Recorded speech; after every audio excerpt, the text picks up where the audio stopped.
Game Grumps is a Let's Play series starring comedians and good friends Aaron Hansen and Dan Avidan, consisting primarily of 10-minute episodes released twice daily of their commentary over a random assortment of video games. Among the uniquely fascinating characteristics of the show is how its comedy and feeling is derived not only from the chemistry and personalities of its hosts, but from the nature of whatever game they happen to be playing at the time. Certain games are able to bring out the best of their comic talents and creativity, while others can be kind of dry and boring and not really go anywhere. The best Game Grumps playthroughs generally tend to be longer, as with a longer series there's a lot more time for the Grumps to get into the groove of the game and to figure out a certain rhythm of how they interact with it. A lot of the shorter Grumps playthroughs tend to be that way either because they aren't very entertaining to comment over or to watch, or because they end abruptly in a righteous fury over difficulty. Some of these shorter playthroughs are home to some of the best and funniest moments in the show's history, but in general the longer playthroughs tend to have a lot more to offer. Any other commonalities between my choices for this top 10 will become apparent as I begin to analyze them in depth. Bear in mind that this top 10 list will be focusing exclusively on the Danny Sexbang era. I may cover the JonTron era in a future video, but since the chemistry between John and Aaron is so different from that between Dan and Aaron, I don't think it's fair to compare them against one another. Also, there will be no Steam Train or Grumpcade on this list, to the surprise of absolutely no one. So let's get listing.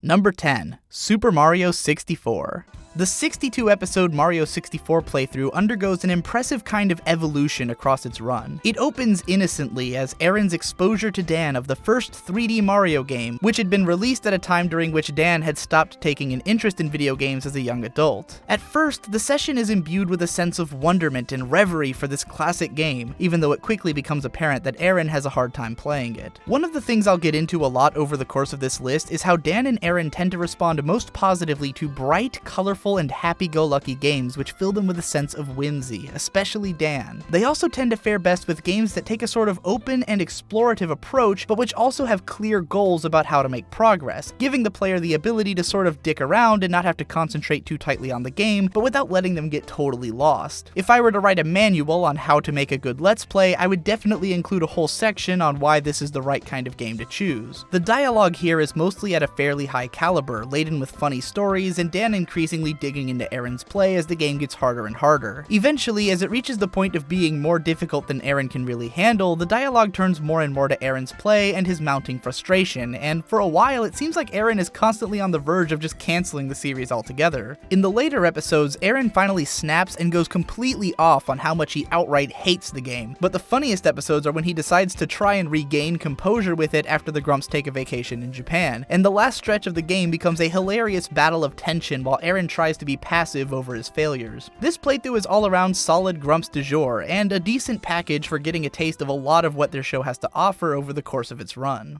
Number 9, Shadow of the Colossus. Maybe it's a little unfair to count any playthrough of Shadow of the Colossus on a Let's Player's Best Of list, because the sheer majesty and intrigue of the game is enough to make it magnificent no matter who's playing it. A big part of what makes the Grumps playthrough an excellent choice for taking that journey, though, is the personality of Dan Avidan. One of the things which makes Dan a joy to listen to is his ability to express sheer wonderment over new and exciting things, which he is entreated to a lot of thanks to largely having been in the dark over video games for the past 2 decades. Whether it's an all-time classic or a piece of dog shit, when Aaron pops a modern game into the console, Dan is usually finding out about it for the first time ever. Now, speaking personally, as someone who's usually spoiled for most things and doesn't have much of a reaction when I do see something unexpected, I will admit that I've never seen a better argument for why spoiler warnings should exist than the reactions of Dan to the story beats of Shadow of the Colossus. Knowing the heartbreaking nature of the game's final stretch and hearing Dan audibly forming a connection with Agro and falling in love with the beauty of this game's world is like a whole new genre of modern tragedy. If this playthrough has anything holding it back, it's that Dan tends to have a much harder time grasping the concepts and controls of modern games and requires a lot more concentration than Aaron does when playing them, which renders him less capable of keeping up a snappy conversation. Of all the shows on this list, this is the one which is most carried by the quality of the game itself more so than by the quality of the comedy and dialogue. Not that either is necessarily low. Still, if there was any place that a fan of this game could always come back to and vicariously experience the magic of playing it for the first time all over again, it would be this playthrough. Number 8. The Legend of Zelda.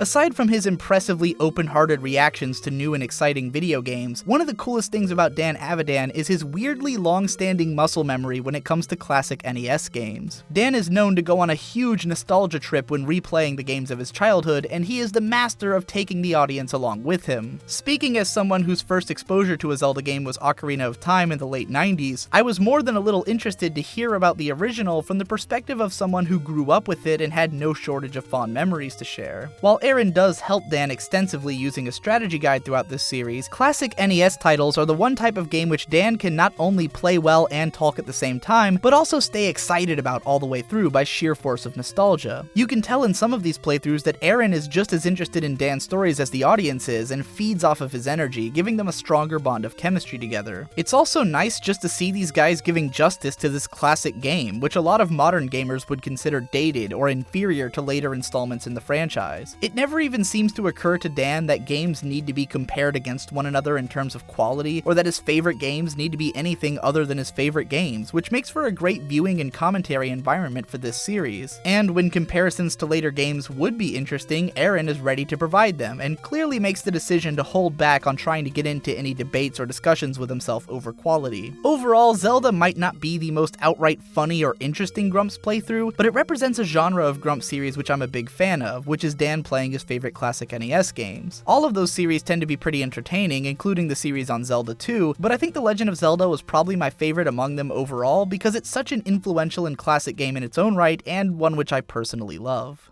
Number 7. Kirby's Epic Yarn. Around the time that John left the Game Grumps and Dan took over in his place, I had largely stopped keeping up with the Grumps altogether and wasn't really interested in the new version of the show. It wasn't until I watched the Kirby's Epic Yarn playthrough at random when I was bored one night that I started to appreciate what's unique and interesting about the chemistry between Dan and Aaron. Whereas the show had been a lot more funny, intense, and argumentative with John around, the show with Dan is comparatively a lot more chilled out, relaxed, and comfy. It's the kind of show that often works best when you're on your way to bed, or when you need something to comfort you or distract you from the other shit going on in your life. Depending on the playthrough, it can make for perfect background noise, not engaging enough to require your full attention, yet with enough going on that it can be entertaining in random glimpses. Kirby's Epic Yarn is the ultimate feel-good playthrough from the Grumps. The game is so cloyingly pleasant, and both Dan and Aaron fall so immediately in love with its cute characters and superb pastel color design that the whole session starts like sinking into a beanbag chair made of clouds. Because the game is so simplistic and easy, it lends itself well to long tangents, while also providing enough material to riff off of the game itself, largely thanks to the variety of unique character animations which can be easily activated through its controls. A lot of the humor in this playthrough ends up being hilariously adult in contrast with the light nature of the game, yet it never loses its relaxing and comforting feel. This session is funny enough to watch, but easy enough to fall asleep to, and holds a special place in my heart for getting me to appreciate the Dan era to begin with. Kirby's Rainbow Curse and Kirby's Dream Course have a lot of the same feelings, especially the later episodes of the latter, and there are other cutesy games and shorter playthroughs which are comparable, but I think that Kirby's Epic Yarn is the all-around best in this Grumps genre. Number 6. Super Mario Sunshine. Taking into account what I've described so far, it should be no surprise at all that Super Mario Sunshine is among the most solid Game Grumps playthroughs of the Dan era. The game is bright, colorful, and beautiful to look at, with no shortage of memorable and fun moments across its run. Like Mario 64, it has just the right balance of free-range movement and clear goal-oriented level design to make it ideal for a Let's Play, and in this case, Aaron has a less difficult time with the controls and spends less of his time frustrated, leading to longer periods of conversation. Honestly, there isn't a whole lot to say about this playthrough which I haven't said of the previous ones. Like Kirby's Epic Yarn, it's just peaceful and pleasant enough to double as a sleep aid, and since Aaron had played through it once 10 years prior, there's even a little bit of nostalgic storytelling in the mix as well. If Mario 64 was a great way to see the entire spectrum of emotions that the show could inspire, from casual fun to blinding rage, then Mario Sunshine is more of a showcase of how the show can be at its most natural high. Great conversations, funny moments, chill atmosphere, and chemistry between the hosts and the game. A lot of the better Grumps playthroughs which didn't make this list are comparable to this one. Other Mario playthroughs, such as Mario Galaxy and Mario 3D World, often reach a similar place, though the difficulty of one and the chaos of the other keep them from being quite as consistently entertaining. Pokemon Fire Red takes a sort of similar journey, though it's a lot slower and less exciting and spread over a much larger amount of time. Overall, I think if you wanted to just sit back and relax with a long series of good old Grumps conversation, then Super Mario Sunshine is really the way to go. Number 5. Sonic Boom.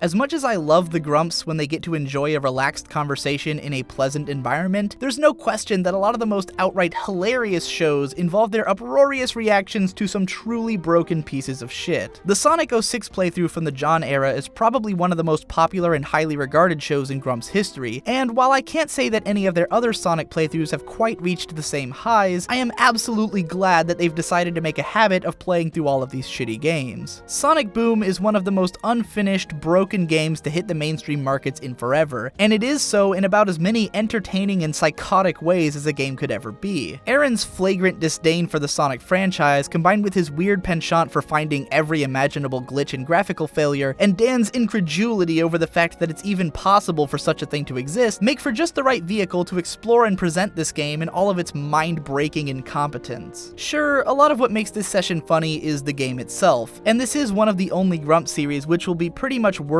if you just listen to it without watching, but damn if the game is not a sight to behold, and if the journey through it isn't best taken with a tour guide and some company. There's some magnificent comedy to the masochistic determination which Aaron takes to the Sisyphean effort of completing this game, in spite of it being so broken that every controller input is like forcing a square peg through a round hole. If you like watching The Room with an audience, or just have a hard-on for Schadenfreude, then you can't go wrong with this playthrough.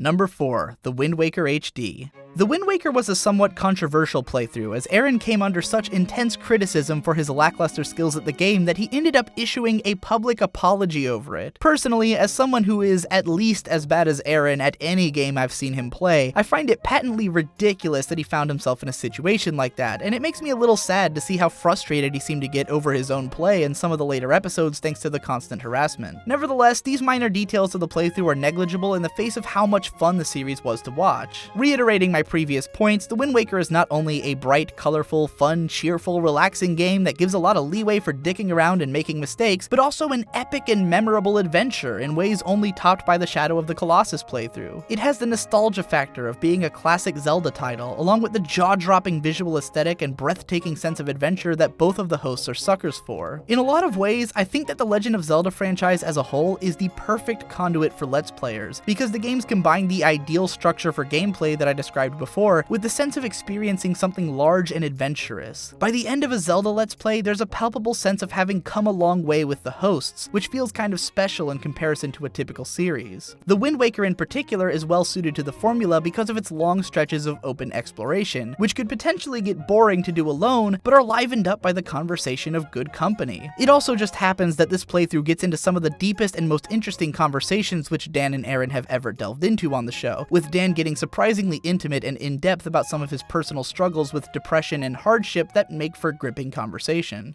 Number 3. Sonic Adventure DX. Like with Sonic Boom, the appeal of Sonic Adventure DX is mostly in getting to rag on a badly programmed game along with the Grumps, though in this case the game is at least playable enough that they can make some regular conversation in between reacting to the on-screen madness. Depending on your relationship with the Sonic franchise, it can also be pretty gratifying to see this game exposed for what it's really like without the nostalgia goggles on, but I won't get too far into that. While Sonic Adventure DX is bizarrely hilarious in its own right from the very beginning, part of the intrigue of this playthrough is in how the dynamic changes with each of the 6 playable characters. Sonic's and Knuckles' runs involve more anguish over the awful controls and awkward level design, whereas Tails, Amy, and the robot are more about laughing at the absurd cutscenes and storyline. And then of course there's the Big the Cat run, which has all of the screaming Aaron freakouts that you could ever ask for. Aaron's particular brand of humorous rage always makes for some of the show's funniest moments, with the recent Super Mario Maker playthrough being similarly noteworthy, and the last episode of Battle Kid being downright legendary. But Big the Cat's run provides more than its fair share of entertainment in its own right, and is the cherry on top of an already hilarious series. Number 2. Katamari Damacy and We Love Katamari. I decided to group the Katamari playthroughs together because they have the same kind of vibe and similar quality, though I'd probably give the leg up to the first game for having some of the most memorable moments in Grumps history. Nevertheless, you can probably imagine why a Katamari Damacy game would be a great game for a Let's Play series given the unhinged weirdness of what goes on in it, but surprisingly enough, the Grumps playthrough is rarely reactive over the game at all, and is more propelled by the quality of the conversations. Something about the mindlessness of the actual gameplay, which allows for Aaron to just kind of go on autopilot much of the time, combined with the wealth of creative and wacky things happening on screen, seem to have sparked a lot of the most interesting and hilarious conversations that the Grumps have ever had together. It seems to me like the state of mind generated by this game was a perfect conduit to the creative sparks of the hosts, and made these into some of the most enjoyable playthroughs to watch and listen to of the entire Grump catalog. Since it's through these episodes that both Grumps end up talking so much about their personal opinions, random life stories, and the infamously heated and fucking incredible D-Club debates, I feel like the Hatamari series were integral to getting me interested in Dan and Aaron as people and connecting with them on the kind of personal level that's made it so I can watch pretty much anything that they put out and manage to appreciate it on some level. Number 1. Bloodborne.